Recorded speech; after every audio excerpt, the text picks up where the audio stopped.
7 bulan berlalu sejak api merenggut nyawa seorang santri dan melukai 2 lainnya di dalam pondok pesantren di Lombok Tengah, Nusa Tenggara Barat.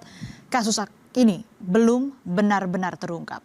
Kepastian hukum tak kunjung datang. Luka yang dialami keluarga menuntun mereka melangkahkan kaki dari Lombok ke gedung DPR RI Jakarta. Bukan untuk mencari belas kasihan, tetapi demi mengetuk hati para wakil rakyat. Tujuannya hanya satu.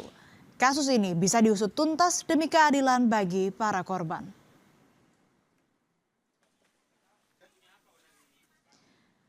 Hati orang tua mana yang tak pilu mendapati anak yang mereka sayangi harus mengalami kejadian tragis di saat tengah menempuh pendidikan di sebuah pondok pesantren. Tak ada lagi senyum ceria di wajah mereka. Berbulan-bulan mereka harus menahan rasa sakit di sekujur tubuh dan juga trauma mendalam akibat peristiwa yang dialaminya.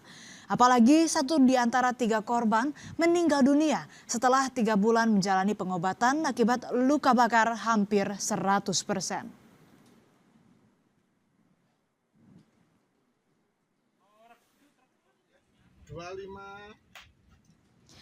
Mencari keadilan, hanya itu yang kini bisa diupayakan orang tua korban. Dari Lombok, mereka rela terbang ke Jakarta demi mengadu ke Komisi 3 DPR RI atas kasus tragis yang dialami sang anak. Ibu dari Sahri Sobirin, salah satu santri korban penganiayaan di dalam pondok pesantren di Lombok Tengah, tak kuasa menahan tangis saat mengadukan nasib malang putranya. Bagaimana tidak? Tragedi naas itu telah merenggut nyawa putra tercintanya. Lewat kuasa hukum, orang tua korban meminta pemerintah pusat bisa mengusut tuntas kasus ini, termasuk menahan para pelaku pembakaran santri. Saya hormati dan saya cintai saya hanyalah seorang ibu kampung yang miskin, yang tidak punya harta dan sekarang tubuh sudah sakit-sakitan, jalan pun sudah tidak normal lagi. Karena hancurnya hati saya melihat anak saya Sahri Sobirin dibakar. Sebagai rakyat kecil, saya mengetuk pintu hati Bapak Presiden sebagai bapak dari seluruh anak di Indonesia. Anak saya ke pondok pesantren untuk belajar agama, agar jadi anak yang baik, bukan untuk disiksa. Dan orang miskin seperti saya ini tidak tahu harus mengadu kemana lagi, karena pihak kepolisian dan orang Departemen Agama di Lombok Tengah justru ikut mengarahkan pondok pesantren untuk menyodorkan surat damai demi menutupi kejahatan ini. Tragedi memilukan ini terjadi pada 13 Desember 2025 lalu. Terduga pelaku berencana mengecat tembok kamarnya saudara. Saat jam istirahat, terduga pelaku memerintahkan salah satu korban untuk membeli bensin sebagai campuran cat. Setelah dipisahkan bensin untuk kepentingan cat, pelaku kemudian mengajak para korban membuat ketapel di sebuah kamar kosong.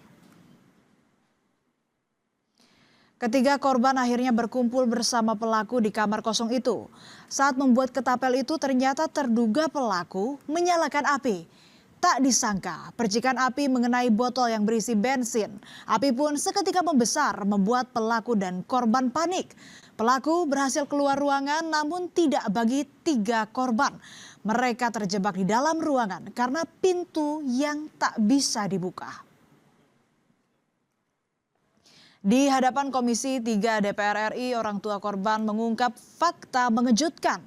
Kuasa hukum korban menceritakan almarhum Sahri Sobirin sempat mengaku mendapat ancaman 3 hari sebelum peristiwa maut itu terjadi. Selama ini korban tak berani jujur dengan apa yang dialaminya. Ia takut lantaran ancaman yang terus membayanginya. Namun terkait ancaman itu, polisi membantah jika berkaitan dengan peristiwa penganiayaan yang menyebabkan 1 santri tewas dan 2 lainnya luka bakar. Almarhum anak korban Sobirin ini pernah menceritakan 3 hari sebelum pembakaran itu menyampaikan bahwa dia pernah diancam oleh anak pimpinan Ponpes akan dibakar kalau tidak menuruti kemauan dari si pelaku. Kemudian pernah ditanyakan oleh ibunya si korban, apakah kamu pernah dibully, dipukul di sekolah? Si anak ini tidak berani bercerita pimpinan, karena selalu diancam sama anak pimpinan Ponpesnya. Informasi keterangan dari anak SAH itu kami klarifikasi, kami konfirmasi kepada anak ADR. Anak ADR membenarkan adanya perundungan 3 hari sebelumnya pimpinan. Ada perundungan yang seperti yang disampaikan oleh anak SH, namun hubungan antara pengancaman itu tidak pernah diperoleh oleh anak ADR yang sekarang berkenan hadir pada kesempatan ini. Kami melakukan cross check informasi itu kurang lebih 3 kali pimpinan, termasuk setelah adanya kejadian di bandara. Dalam rapat dengar pendapat, Komisi 3 menilai polisi lambat menangani perkara kasus pembakaran 3 santri di Pondok Pesantren Lombok Tengah. Anggota Komisi 3 DPR RI Bimantoro Wiono menyoroti penanganan perkara yang menunggu laporan terlebih dahulu, padahal kasus itu sudah terjadi dari Desember 2025 atau 7 bulan lalu. Ia menilai aparat harusnya bergerak secara cepat sejak awal kasus ini terjadi karena berkaitan dengan meninggalnya seorang anak di lingkungan lembaga pendidikan. Pihaknya mendesak kepolisian mengusut tuntas kasus pembakaran yang menewaskan 1 santri tersebut. Terhadap Pak Kapolres juga. Di sini 7 bulan, Pak. 7 bulan setelah tanggal 13 Desember dan baru ADLP-nya di bulan Juni. 7 bulan. Bapak di sana ada intel nggak, Pak? Apa fungsi intel di sana? Intel itu adalah telinga dan mata dari seorang pimpinan kepolisian yang ada di daerah tersebut. Polsek ada intelnya, Polres ada intelnya, apa gunanya, Pak? Di hadapan DPR, polisi menjelaskan salah satu faktor tak terungkapnya kasus ini lantaran ada upaya dari pihak pondok pesantren yang menutup-nutupi kasus dengan meminta keluarga korban menyepakati surat damai.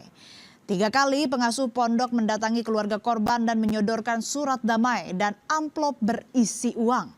Surat damai tersebut dibuat 2 kali. Bahkan salah satu orang tua korban pun menandatanganinya. Namun saat ditanyakan, orang tua tersebut tak mengetahui apa isi surat tersebut lantaran tak dijelaskan. Dapat jelaskan pimpinan bahwa pembuatan surat perdamaian ini sebanyak 2 kali, namun sifatnya pengelola pondok pesantren ini hanya sebagai fasilitator. Jadi mencoba mengarahkan pihak korban untuk berdamai dengan keluarga terlapor anak. Namun orang tua kemudian bukan maksud untuk merendahkan pimpinan karena orang tua ini tidak paham isinya, tidak dijelaskan isinya, sehingga ada pada salah satu surat perdamaian itu salah satu orang tua menandatangani. Namun setelah kami tanyakan kenapa ditandatangani, saya tidak tahu isinya, Pak. 2 santri yang menjadi korban pembakaran di pesantren di Lombok Tengah mendatangi kantor Lembaga Perlindungan Saksi dan Korban atau LPSK guna menjalani pendampingan dan perlindungan hukum. Kedatangan keduanya juga untuk mendapatkan pelayanan kesehatan terkait luka bakar yang dialami. Sebelumnya penanganan luka bakar sempat terkendala lantaran BPJS menarik semua pembiayaan lantaran masuk dalam kasus pidana. LPSK akan mempercepat penggunaan dana abadi korban yang dikelola Kementerian Keuangan untuk proses penyembuhan dan perlindungan terhadap korban.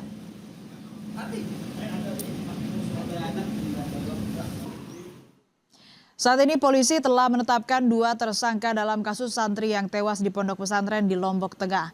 Tersangka merupakan rekan korban dan pengelola pondok pesantren. Keduanya dijerat pasal kelalaian yang menyebabkan korban meninggal dunia dan luka berat. Namun para tersangka belum ditahan karena masih dalam proses pemeriksaan. Dan saudara, terkait penetapan 2 tersangka dalam insiden terbakarnya 3 santri pimpinan pondok pesantren di Lombok Tengah mengajukan pra-peradilan.